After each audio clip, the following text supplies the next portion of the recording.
ഇത്രത്തോളം എന്നെ കൊണ്ടുവന്നിടുവാൻ ഞാനുമെൻ കുടുംബവും എന്തുള്ളൂ. ഇത്രത്തോളം എന്നെ കൊണ്ടുവന്നിടുവാൻ ഞാനുമെൻ കുടുംബവും എന്തുള്ളൂ. ഇത്ര നന്മകൾ ഞങ്ങളനുഭവിപ്പാൻ എന്തുള്ളൂ യോഗ്യത നിൻ മുന്നിൽ. ഇത്ര നന്മകൾ ഞങ്ങളനുഭവിപ്പാൻ എന്തുള്ളൂ യോഗ്യത നിൻ മുന്നിൽ. ഇത്രത്തോളം എന്നെ ആഴമായി സ്നേഹിപ്പാൻ ഞാനുമെൻ കുടുംബവും എന്തുള്ളൂ. ഇത്രത്തോളം എന്നെ ആഴമായി സ്നേഹിപ്പാൻ ഞാനുമെൻ കുടുംബവും എന്തുള്ളൂ.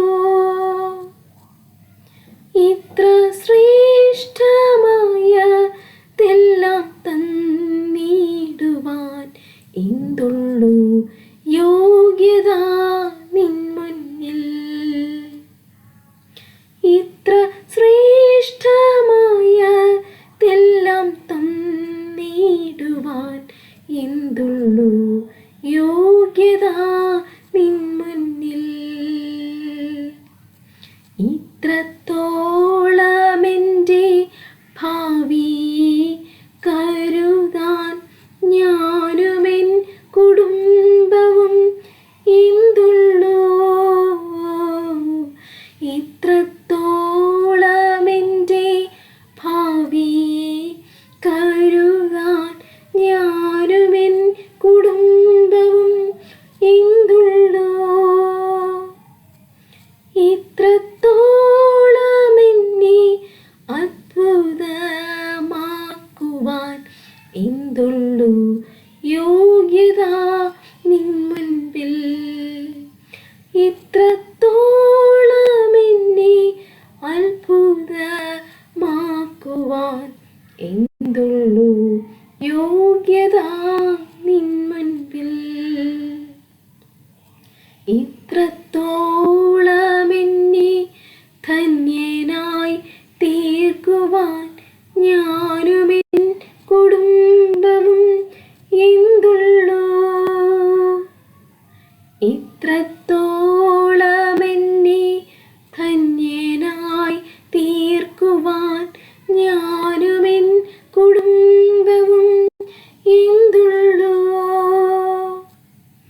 ഇത്രത്തോളം എന്നെ കാത്തു സൂക്ഷിക്കുവാൻ എന്തുള്ളൂ യോഗ്യത നിൻ മുൻപിൽ.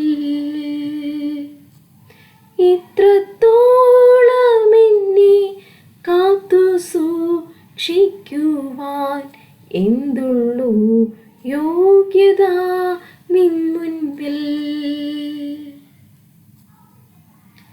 യേശുവേ സ്തോത്രം. 1 ദിനവൃത്താന്തം 16:34. യഹോവയ്ക്ക് സ്തോത്രം ചെയ്യുവീൻ, അവൻ നല്ലവനല്ലോ, അവൻ്റെ ദയ എന്നേക്കുമുള്ളത്. നമുക്ക് സ്തോത്രം ചെയ്യാം. 2024 അവസാനിക്കുവാൻ ഏതാനും മണിക്കൂറുകൾ മാത്രം ബാക്കി നിൽക്കുന്നു. ഈ കഴിഞ്ഞ ഒരു വർഷം ദൈവം നമ്മളെ അത്ഭുതകരമായി നടത്തിയ കൃപയ്ക്കായി നമുക്ക് സ്തോത്രം ചെയ്യാം. രോഗങ്ങളിൽ നിന്നും നമ്മെ രക്ഷിച്ചു. ആപത്തിൽ നിന്നും അനർത്ഥങ്ങളിൽ നിന്നും നമ്മളെ സംരക്ഷിച്ചു. നമ്മുടെ ഓരോ ചെറിയ കാര്യങ്ങളിലും നമ്മളെ കരുതി. നമ്മളെ വലിയ പാപങ്ങളിലേക്ക് തള്ളിവിടാതെ സംരക്ഷിച്ചു. ഈ കഴിഞ്ഞ വർഷം നമ്മുടെ പല റിലേറ്റീവ്സും നമ്മളെ വിട്ട് കടന്നുപോയി. വേദനകളുടെ മധ്യത്തിലും ദൈവം നമ്മെ കരുതി. സാമ്പത്തിക ബുദ്ധിമുട്ടുകളിൽ നിന്നും നമ്മളെ സംരക്ഷിച്ചു. നമുക്ക് ദൈവത്തിന് നന്ദി പറയാം. പുതിയൊരു വർഷത്തിലേക്ക് ദൈവം നമ്മളെ എത്തിച്ചിരിക്കുന്നു. ഈ വർഷം തുടങ്ങുന്നതിന് മുൻപ് നമുക്കൊന്ന് ഓർത്തു നോക്കാം. ഈ കഴിഞ്ഞ വർഷം നമ്മൾ സമാധാനത്തോടെയാണോ ജീവിച്ചത്? നിങ്ങൾ സമാധാനത്തോടെയല്ല ജീവിച്ചത് എങ്കിൽ ആ സമാധാനക്കുറവിൻ്റെ കാരണങ്ങൾ നമുക്ക് പരിശോധിക്കാം. നമ്മളെ അലട്ടിയ ചിന്തകൾ എന്തെല്ലാമായിരുന്നു എന്ന് നമുക്ക് പരിശോധിക്കാം. നമ്മുടെ എല്ലാ പ്രശ്നങ്ങളും നമുക്ക് ദൈവവുമായി ഈ അവസരത്തിൽ പങ്കുവയ്ക്കാം. ഈ പുതുവർഷത്തിൽ ഒരു നെഗറ്റീവ് തോട്ട്സും വരില്ല എന്ന് ദൈവവുമായി നമുക്ക് ഉടമ്പടി ചെയ്യാം. എഴുന്നേറ്റു പ്രകാശിക്കാം, നിന്റെ പ്രകാശം വന്നിരിക്കുന്നു. യഹോവയുടെ തേജസ്സും നിന്റെ മേൽ ഉദിച്ചിരിക്കുന്നു. എഴുന്നേറ്റു പ്രകാശിക്കാം, കൂരിരുൾ തിങ്ങിയ വീഥിയതിൽ വഴി കാണാതുഴലുന്ന പഥികനു നീ.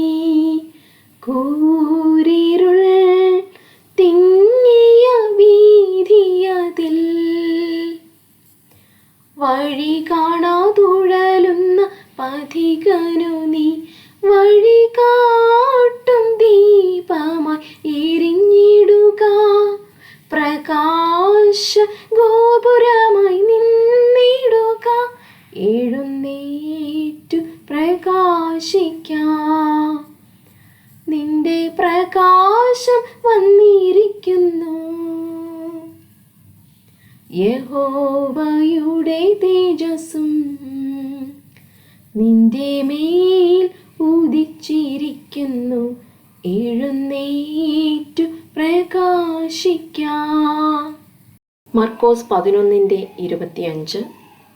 നിങ്ങൾ പ്രാർത്ഥിപ്പാൻ നിൽക്കുമ്പോൾ സ്വർഗസ്ഥനായ നിങ്ങളുടെ പിതാവ് നിങ്ങളുടെ പിഴകളെ ക്ഷമിക്കേണ്ടതിന് ആരോടെങ്കിലും വല്ലതുമുണ്ടെങ്കിൽ അവനോട് ക്ഷമിപ്പിൻ. നമ്മളെ വിഷമിപ്പിച്ച, നമ്മളോട് ദ്രോഹം ചെയ്ത എല്ലാ മനുഷ്യരോടും നമുക്ക് ക്ഷമിക്കാം. മനസ്സിൽ ആവർത്തിച്ച് നമുക്ക് പറയാം, യേശുവിൻ്റെ നാമത്തിൽ ഞാൻ ക്ഷമിക്കുന്നു, ഞാൻ പൂർണ്ണമായും ക്ഷമിക്കുന്നു. മറ്റുള്ളവർ എന്നോട് ചെയ്ത ദോഷങ്ങൾ ഞാൻ ഓർക്കില്ല. ഞാൻ പൂർണ്ണമായും യേശുവിൻ്റെ നാമത്തിൽ ക്ഷമിക്കുന്നു. യേശുവേ, എൻ്റെ ചിന്തയിലോ വാക്കിലോ പ്രവൃത്തിയിലോ അവിടുത്തേക്ക് വേദനയുണ്ടാക്കുന്ന രീതിയിൽ എന്തെങ്കിലും ഉണ്ടായിട്ടുണ്ടെങ്കിൽ അടിയനോട് ക്ഷമിക്കണമേ.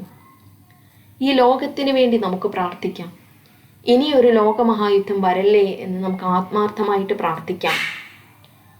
ഇസ്രയേലിന് ചുറ്റുമുള്ള രാജ്യങ്ങൾക്കുമായി നമുക്ക് പ്രാർത്ഥിക്കാം. യേശുവേ, ഈ സമാധാനം എല്ലാ രാജ്യങ്ങളിലും എത്തിച്ചേരണമേ എന്ന് നമുക്ക് പ്രാർത്ഥിക്കണം. അവിടെയുള്ള കുഞ്ഞുങ്ങളുടെയും സഹോദരങ്ങളുടെയും ജീവിതം ഏറ്റവും സന്തോഷവും സമാധാനവും ഉള്ളതായി തീരണമേ എന്ന് നമുക്ക് പ്രാർത്ഥിക്കാം. എല്ലാ ലോകരാജ്യങ്ങളിലെയും സമാധാനത്തോടെ മുൻപോട്ട് പോകുവാൻ സഹായിക്കണമേ. നമ്മൾ ജീവിക്കുന്ന നമ്മുടെ രാജ്യത്തിനായി നമുക്ക് പ്രാർത്ഥിക്കാം. നമ്മൾ വർക്ക് ചെയ്യുന്ന സ്ഥാപനത്തിനായി നമുക്ക് പ്രാർത്ഥിക്കാം. ഈ പുതുവർഷം നമ്മുടെ ഡ്യൂട്ടീസ് ആൻഡ് റെസ്പോൺസിബിലിറ്റീസ് ഏറ്റവും ഭംഗിയായി നിർവഹിക്കാൻ സഹായിക്കണമേ എന്ന് നമുക്ക് പ്രാർത്ഥിക്കാം. നമ്മുടെ മാനസികവും ശാരീരികവുമായ ആരോഗ്യത്തിനായി നമുക്ക് പ്രാർത്ഥിക്കാം. ഈ പുതുവർഷത്തിൽ എൻ്റെ ശരീരത്തിന് ദോഷം ചെയ്യുന്ന ഒന്നും ഞാൻ കഴിക്കില്ല എന്ന് നമുക്ക് തീരുമാനിക്കാം. ഞാൻ കാരണം ആർക്കും ഒരു വിഷമമോ ദോഷമോ ഉണ്ടാകല്ലേ എന്ന് നമുക്ക് പ്രാർത്ഥിക്കാം. നമ്മുടെ ജീവിതത്തിലെ ഏറ്റവും അനുഗ്രഹിക്കപ്പെട്ട വർഷമായി തീരണമേ എന്ന് നമുക്ക് പ്രാർത്ഥിക്കാം.